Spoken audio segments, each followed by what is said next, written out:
Hi there. I just did a whole chant. So I think this is working. Hi. I just did a full channeling for the last 20 minutes for someone's beautiful question and found out that the Facebook Live hadn't worked. I've had a glitch every single day. I swear it's testing me, but I'm winning. Like taking each step and figuring things out. So thanks for your patience and being on the journey as I learn how to share this with the world. Um, I am just going to do another question so that something gets posted today. And if you want to find where I'm doing these every day, you can go to the story that posts, and it's a link directly to the video if it doesn't post on my Facebook. And I'll try to find the ones that didn't fit post for some reason, another glitch, and put them out there. So and I moved my router away from a mirror, so maybe this will work now with the extra bandwidth. And I tried a booster and it didn't work. So I don't know. Every day I try something new. One day I'll get it right and I'll be forever grateful.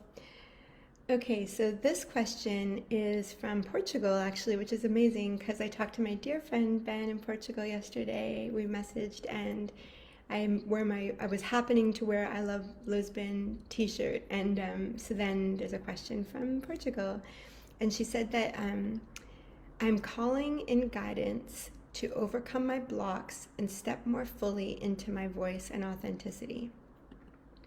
Okay, so I don't think, or maybe I've met this woman once when I did a book signing in Portugal. I do remember a woman with this name, but I don't know if it's the same woman. I don't know anything about her except we spoke at the end of my book signing. And not my memoir, a previously published book. So oh, interesting. I'm getting that it is this woman and that um, we did connect for this exact reason, is that she was to see me step out into the world and use my voice and learn to use my voice over the few years since we met. And she's been watching me do this on Facebook. So, yeah, the angels want to share 3 things that are very specific to you that I'm going to resonate with a lot. They're saying, and I'm, of course, anyone that's watching that's trying to find their authenticity in their voice. It's this feeling that a lot of people have of, I'm supposed to be bringing something, I'm supposed to be expressing, and they see all this social media and they're absorbing content. They're seeing this person's posting every day with quotes, and this person's saying things, and this person's opening conversations. And there's like, am I supposed to be in that fray? And if so, how? And oh my gosh, it's such a journey, and I so understand. Absolutely. I've been on that journey myself.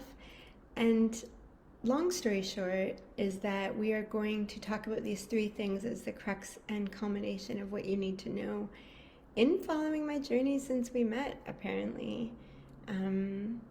Yes. So what I get is that you have been very professionally accomplished, like PhD level.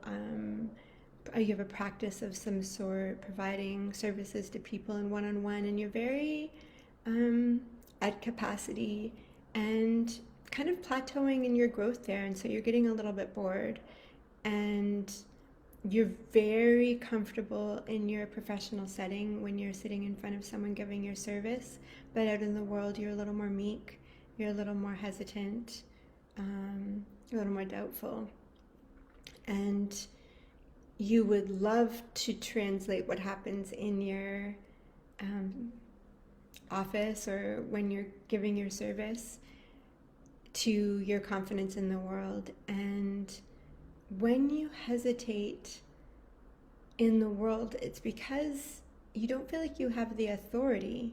Did you use the word authority? Authenticity, guidance to overcome my blocks. Yeah. Well, you feel like you don't have the authority in your room. You know you're supposed to. You have no doubt that it's supposed to be you speaking, and that's it. You don't feel like you are sure whether you're even supposed to speak at all, and if so, what level of detail or expertise you have to offer the person in front of you wants or needs, and if you are going to be helpful or welcome.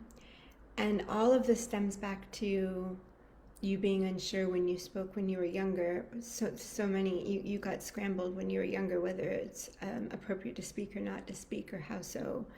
And that's what's had you really cling to your professional life, is that that's one place you know you're supposed to speak, and those childhood wounds don't even come in because you leave them at the door because you know this person's paying, they want to see you, it's what's meant to be. Okay, so there's three things within all of this. Is that one, you need to speak not because of what is happening around you, but because you know inside. And you've lost that signal of knowing when to know inside because you're either hesitant in the world, so you often don't, or you're confident in your services, so you always do. So there's been no reason or need to hone that signal. And so what they'd like you to do is, for the next week or so, every time you're around people outside in the world, outside of your office or home, watch your body language. So this is an observation phase, and I always say for every single transformation, there's the bachelor's phase, the master's, and the PhD, and I think transformation journeys are PhD journeys. Like, just there's stages, and there's different things required of you at each stage, and they take a lot in everything you need, and it's your soul's educational track. So the bachelor stage to me is always observation. You're just staying in the dynamics you've been in for maybe your whole life. Can't change them like that usually. So you're just observing, and you're watching and letting yourself recognize what's happened and integrate what's happened without trying to do anything or deciding what to do or translating that into any action, because often people are so terrified of the action recognizing the problem is going to take that they choose not to recognize it, so they're blind and they're shut off from it. This is a different situation where you're allowed as a human to observe anything and not change your actions, and know that's a very valid and important step one. So they're saying out in the world, just pay attention. Pay attention to when you feel like you want to speak, and notice where it shows up in your body. What does that signal feel like? Does it feel like, expansive? There should be a glimmer of it feeling good somewhere, somehow. If it feels like pressure and intensity, then it's the opposite. The things that we're meant to do for our souls feel expansive, even if they are hard and weird and don't make rational sense. There's something about them that feels expansive, like you're supposed to be there, even though I don't know why I'm spending my money on this thing or taking all these years to do this. I'm supposed to. It just feels expensive. I know I'm supposed to do it. So for the next week, every time you're around other people, notice what your body feels, and just do that for a week. And then the next 3 weeks would be the master's phase. And I call the master's phase is the stumbling through, in that you're starting to take action now. You're not just an absorber of the circumstances, like a lot of bachelors is just you're absorbing information. The master's is you're cutting your teeth on doing things, and it's often messy and can be extreme. If you've always been stifling your anger, all of a sudden you'll be always raging in anger. Or and then people are like, well, I got to get it out, and it has repercussions, and that's a phase of moving beyond that. And how you do that and where you do that will determine whether your relationships survive that phase or not. But there's relationships that are meant to be the master's phase, where you're getting it all out together and it serves both people. There's no right or wrong here. There's many ways to do it. But what I've seen, and what I call it this, is that it's time to just take some risks and try. When you feel the expansiveness, try using your voice and see what happens. And from that experiential expression, and I call it the red high heel. It's my symbol that comes in when it's time to express, no matter what anyone thinks. It's time to wear the red high heels, even if people stare, if people love it. And it's because we were getting on an elevator I was getting on an elevator with some friends from a rooftop brunch place, and a woman was wearing red high heels. And I watched a couple people look at her up and down and look like this at her. And then I saw and then somehow our whole elevator, who didn't know her, started going, love those heels. And everyone spent the whole elevator ride falling in love with each other over how much we all loved these red heels. And I was like, wow, no matter what you do to express, there's going to be lovers and haters. And it was so fun that she wore them, because it created a whole little circumstance of love. So it's the red high heels when it's time to wear it because you want to, not because they're going to get it or they're not going to get it. It's time to just express. You're allowed to wear what you want for brunch on the weekend and let the world respond as they may.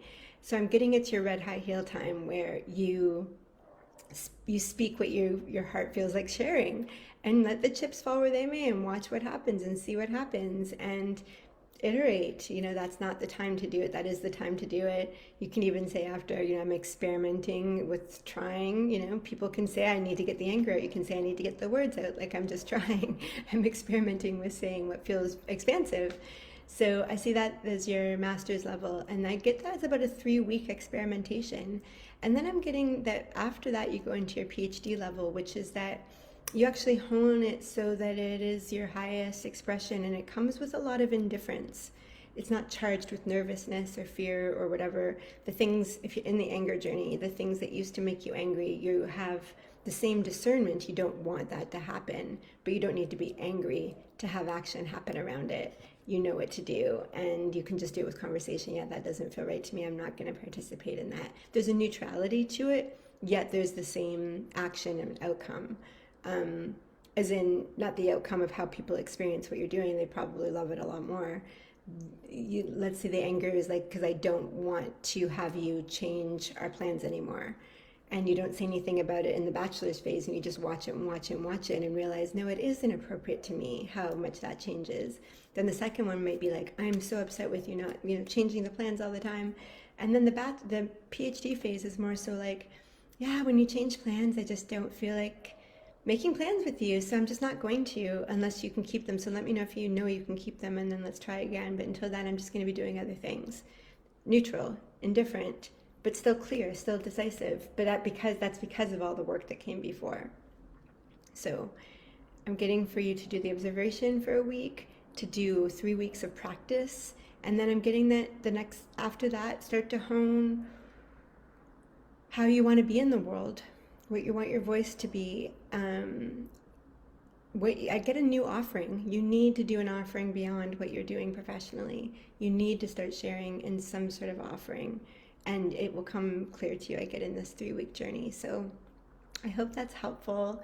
And I've been doing it myself. I didn't talk to the world at all. Then I came out and told the people, like the world, what I'm doing. The world, my living room with Facebook, and family and friends, yes. And then I've been practicing for 4 or 5 years since I've been out, writing about angels, talking about angels, sharing life stories, sharing synchronicities. And every day I just share what's alive. So I've been in the master's phase of just kind of, if it's alive, I share it. I never sit down and go, what am I going to share? I should do a post today, ever. I just go, oh my God, this is such an interesting shot. I'm going to take it, and I'm going to, this is what I'm going to say. Like, it's just all right there, and I can't not do it. So if it's alive, I express. I've been red high heeling it for a while now. And even in this video thing, it's working, it's not working, parts I like, parts I don't like. I'm monitoring how I feel while I'm doing it. Am I looking forward to it? Do I feel great after? Do I feel tired? What made me feel that? Like, I'm in the master's phase of this right now still, and it's been 4 or 5 years. And it's still going to be a couple years before I really have my offering of like how I share this, what I share, etc. And everything's iterating towards it. So I'm not near the PhD phase yet, but I'm enjoying the master's phase. And yeah. So thank you for letting me red high heel as I talk to you about the red high heel. And I hope you enjoy it. And I would love to hear from you how it goes and how it feels and how this reading landed. And these are the types of sessions I do too, where we structure what is possible for your offering from where you're at when you're ready. I would say, wait until you've gone through a little bit further, but I'm only doing these till July 21st. So if you do want more detailed structure about what you could bring to the world, I think this is maybe the first time ever in all of these sessions I'm getting that you really would benefit from a session. Not that other people have done this for would or wouldn't, but I've never thought to say it, nor have I said it. So apparently it would be very beneficial for you, for us to do a session. And I'm only doing them till July 21st. So you can book on my Facebook. There's a website and you can book right there. And I hope everyone enjoys their Sunday. Thanks for joining me. And onward and upward. Thanks for being on the journey so much. Okay, enjoy your Sunday. Thanks. Bye.